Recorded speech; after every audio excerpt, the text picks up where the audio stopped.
ಸಿಂಹ ಸಾಹಸ ಸಿಂಹ ನೆಟ್ಟಿ ಬರುವ ಜೋರು ನೋಡು, ದಿಟ್ಟ ವೀರ ಪಡೆಯ ನೋಡು, ದಂಡು ದಾಡಿ ನಡುವೆ ಕೂಡ ಗಂಡು ಗಲಿಯ ಬಿರುಸು ನೋಡು, ದಂಗೆ ಎದ್ದು ದಂಗು ಬಡಿಸು ಬೆಂಕಿ ಚೆಂಡಿನಾಟ ನೋಡು, ರಕ್ತದಲ್ಲಿ ಬೆವರು ಸುರಿಸಿ ಕೋಟೆ ಕಟ್ಟೋ ದೊರೆಯ ನೋಡಯ.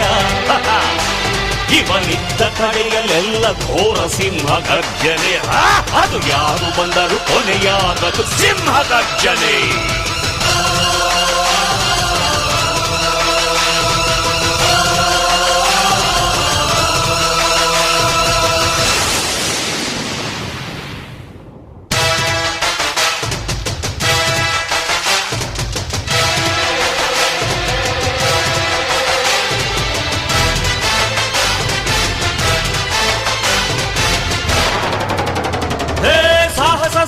ಸಾಹಸ ಸಿಂಹ ಜಯದ ದಳಪತಿ.